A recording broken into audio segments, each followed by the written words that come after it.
Hello, sur cette chaîne, on te donne un coup de pouce pour organiser tes voyages et aujourd'hui, je vais te présenter l'aménagement de ce magnifique 4x4 équipé d'une cellule.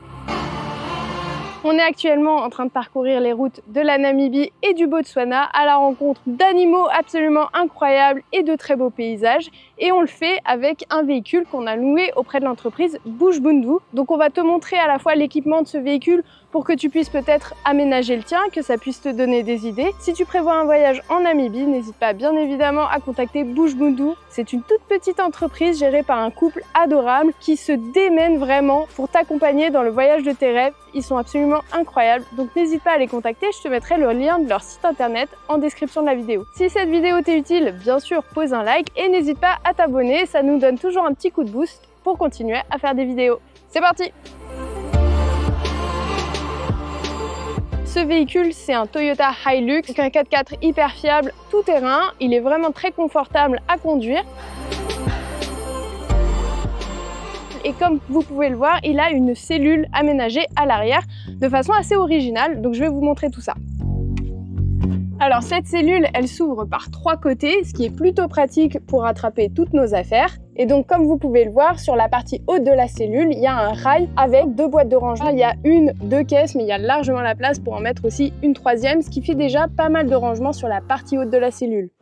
Et donc pour les récupérer, on les slide comme ça, c'est super simple. On a une boîte pour les couverts, une boîte pour tout ce qui est poêle, casserole, etc.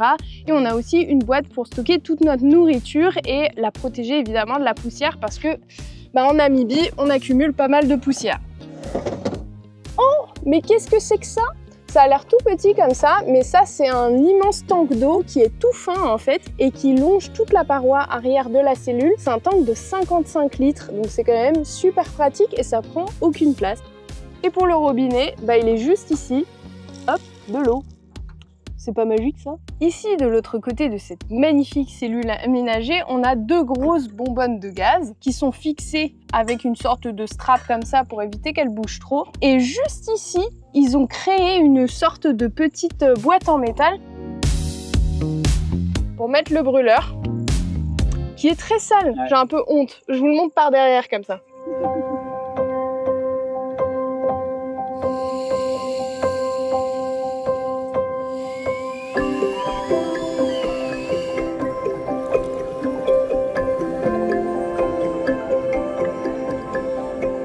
Donc pour ce qui est des ouvertures, en fait, il s'agit d'une petite pression comme ça qu'on peut fermer à clé de tous les côtés pour éviter les vols.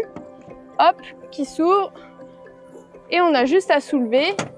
Ici, on a le petit rebord qui est bien pratique sur les aires de pique-nique pour manger un peu sur le pouce.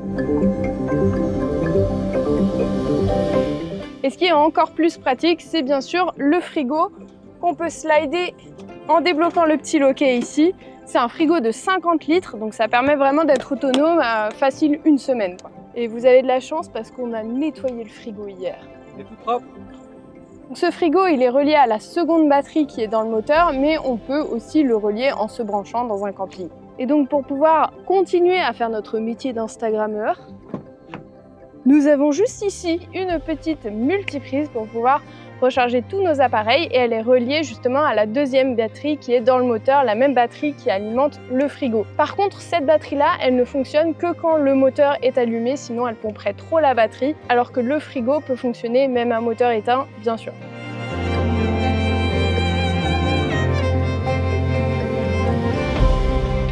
Nous, dans cet espace principal, on met notre valise. Pas mal d'entre vous nous ont demandé pourquoi on partait en Afrique avec une valise, parce qu'effectivement, ça peut surprendre. Mais en fait, on voulait vraiment avoir une boîte de rangement plutôt qu'un sac à dos qui s'affaisse et qui prend la poussière. Et donc la valise, c'est plutôt pratique. On peut juste la tirer, hop, l'ouvrir. On a vraiment notre boîte de rangement, quoi. Et c'est surtout plus hermétique pour la poussière parce que comme je vous l'ai dit, Namibie, Botswana, on a beaucoup de poussière qui s'accumule dans le véhicule, dans la partie cellule en tout cas. Juste derrière, vous pouvez voir que sous les rails qui ont été mises là pour ranger les box, il y a des barres de fer qui sont là en fait pour faire slider des chaises de camping. Il y a 5 barres de fer parce que potentiellement cet aménagement il peut accueillir 5 personnes. C'est vraiment bien pratique pour ranger la chaise et qu'elle ne bouge surtout pas quand on fait des routes qui sont un peu agitées. Et enfin, un autre aménagement que je trouve assez ingénieux, donc c'est la table qui est placée juste là au niveau du toit de la cellule. Donc il suffit juste de tirer le petit loquet là et hop, la table elle descend d'un cran. Et en fait, il y a des rails de part et d'autre qui permettent de la slider et de la sortir. C'est parti!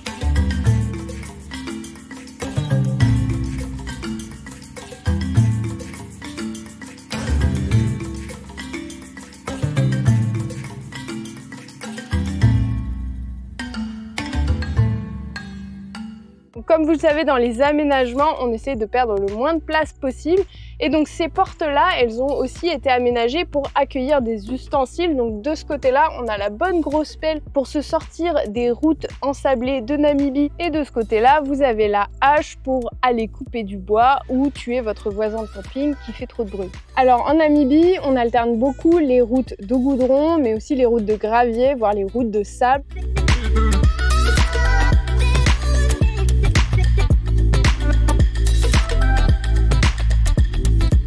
Donc on doit régulièrement gonfler, dégonfler les pneus et donc c'est pour ça qu'on a un compresseur juste ici qui nous permet de regonfler les pneus quand on en a besoin. Donc là on dégonfle les pneus parce qu'en fait quand on est sur des gravel roads, on baisse la pression des pneus pour pouvoir en fait avoir plus d'adhérence et moins en fait abîmer les pneus. Voilà tout simplement. Alors je vous ai pas mal parlé de l'état des routes en Namibie, donc c'est pour ça qu'on a 2 roues de secours et non pas une seule sur ce véhicule. La première, elle est juste là, et donc elle se fixe comme ça.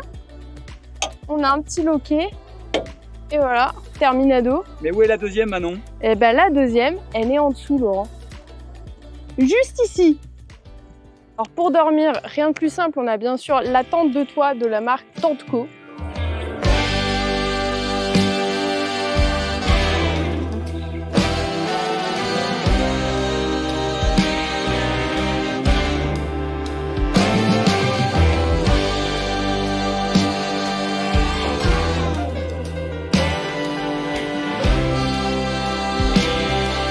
Il faut savoir que pour la replier, tout ce qui est couette et oreiller ne passe pas dedans. Donc en fait, on les range à l'arrière dans des petits compartiments bien fermés pour éviter la poussière sur nos couettes. Attention, ça c'est bien fait. On n'est pas des gros schlagos.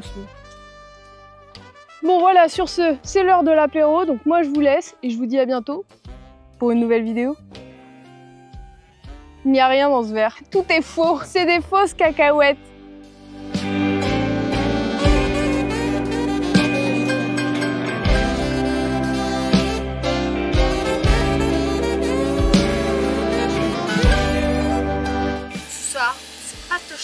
On rigole pas, parce qu'on a fait un feu en plus. Corentin n'a qu'à bien se tenir.